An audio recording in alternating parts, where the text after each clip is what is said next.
بسم الله والصلاة والسلام على رسول الله. ازيكم حبايبي؟ عاملين ايه؟ يا رب تكونوا بخير وبأحسن حال وصحة يا رب. دايما كده مفرحيني. ربنا يفرح قلوبكم يا رب بتعليقاتكم الجميلة اللي دايما بتشجعني اني اكمل واقدم لكم كل اللي يفيدكم ان شاء الله، اللي انا يعني على قد معرفتي او الحاجات اللي انا اعرفها احاول ان انا افيدكم بيها.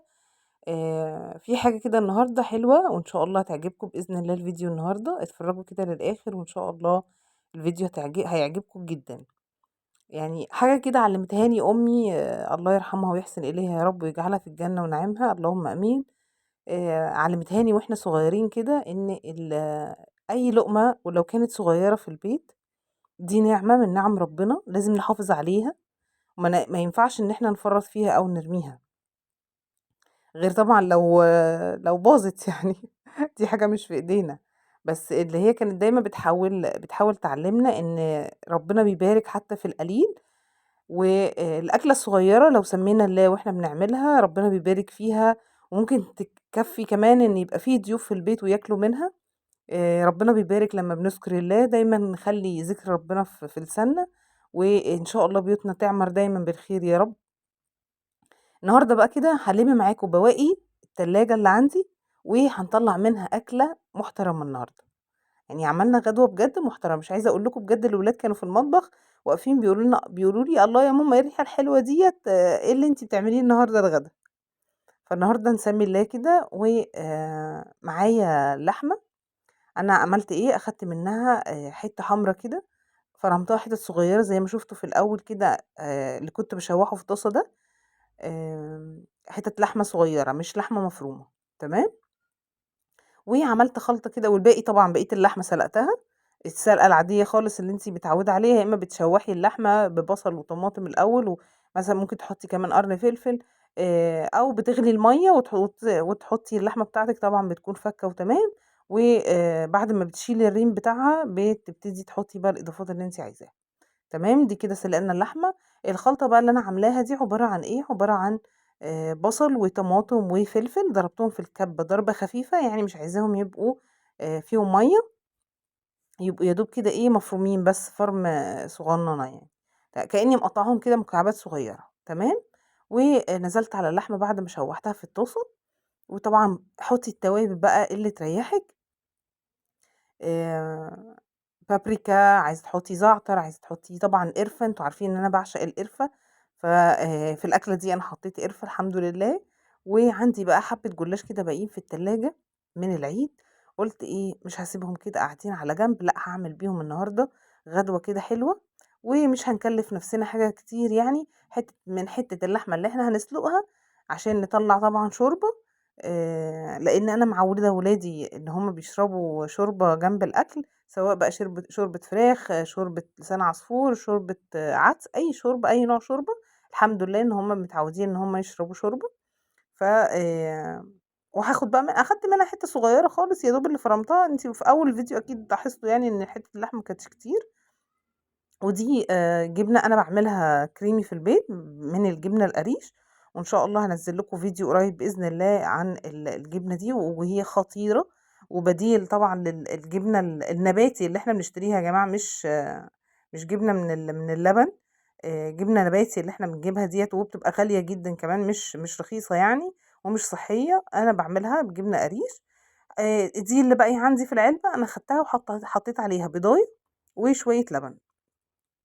ما عندِك أي نوع جبنة اعملي الخلطة ديّة بأي نوع جبنة عندِك تمام، هيبقى ماشي الحال يعني، أو مش عايزة تعملي خالص تعملي التشريبة العادية اللي أنتِ تحبيها للجلاش، اللي هي لبن وبيضاية، وتحطي البهارات شوية فلفل أسود، شوية ملح، وتشربي بيهم الجلاش بتاعِك، تمام. أنا جوّه الجلاش حطيت جبنة كمان، لو لاحظتوا أنا جوّه الجلاش حطيت جبنة، دي كانت جبنة مثلثات، قطعتها كده حتت كبيرة شوية عشان أنا عايزاها تسيح في قلب الخلطة من جوّه.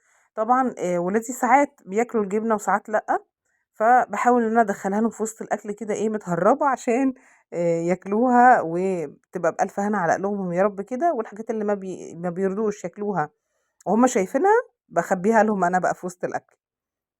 وأكيد كلنا بنعمل كده يعني، ربنا يا رب كده يكرمنا في ولادنا ويبارك لنا فيهم يا رب، ويقدرنا على تربيتهم وحسن رعايتهم، اللهم امين. ويجعلهم ذرية صالحة، يعني يبرونا لما نكبر، ويجعلهم من الصالحين يا رب العالمين. تمام. اخدت بقى اللحمة بتاعتي بعد ما اتسلقت، يعني ممكن تطلعيها بعد ما تتسلق خالص يا دوب بس تاخد لون، او ممكن نخليها نص سوا، عشان انا حطيت لها نص الخلطة اللي عملتها في اول الفيديو، اللي عملت منها الجلاش، اللي هي عبارة عن بصل وطماطم وفلفل، وحطيت لها كمان شوية جزر مبشور كان عندي في الفريزر، وحطيت معلقتين شوربة ومعلقة سمنة من على الوش كده، وحطيتهم في الفرن يتشوحوا شوية. الشوربة هتسوي الجزر والبصل والكلام ده كله، واحطهم بقى على الشوايه ياخدوا لون. تمام. دول بقى عندي شويه رز بشعريه قدام كده في التلاجة، هم مش قدام قوي يعني، من قبلها بيوم. دول باقيين يعني من الاكل. انا جوزي ما بيحبش الاكل البايت، يعني في العادي ما بيحبش الاكل البايت. فطبعا انا مش هرمي الرز، يعني حرام والله العظيم بجد، يعني الرز دلوقتي وصل ل 30 و35 جنيه، فحرام ان انا ارميه. فقلت لا، انا هعمل حبة خلطة بقى كده هخليه ما يعرفش ان ده رز بايت ابدا. هخليهم بقى كده ايه، يقول ده رز بخلطة معمول طازة النهاردة، ويبقى متأكد وهو بياكله ان هو طازة.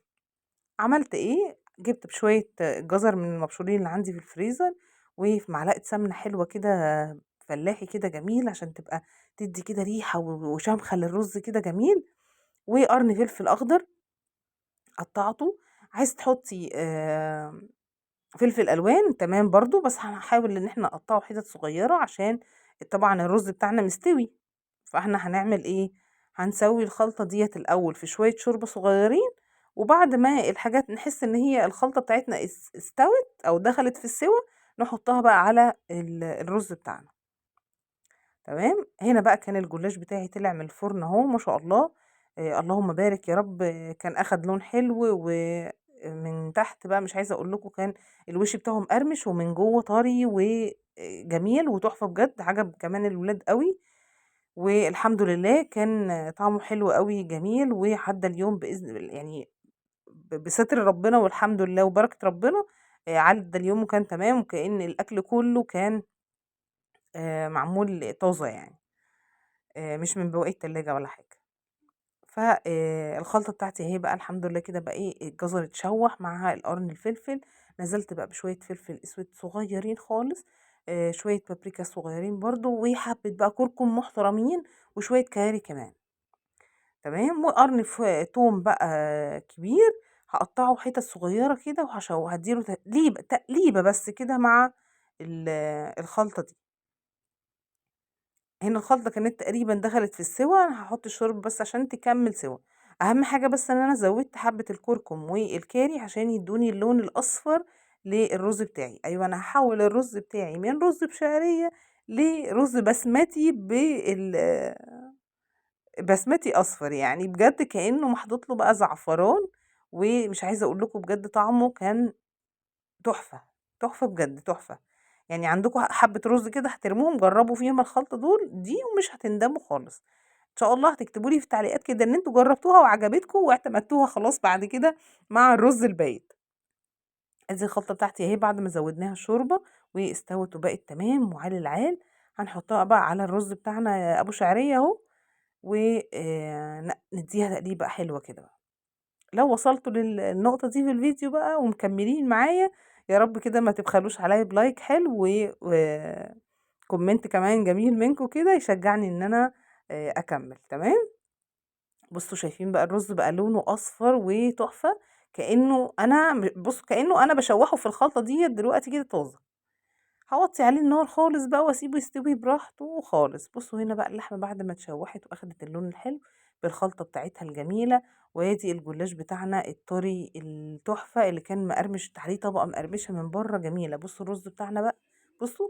يعني لو حد شاف الفيديو كده وهو من الحته دي وما شافش بقيه الفيديو هيفكر ان ده رز معمول بالخلطه جاهز، مش رز بشعريه باقي من قبلها بيوم في التلاجة.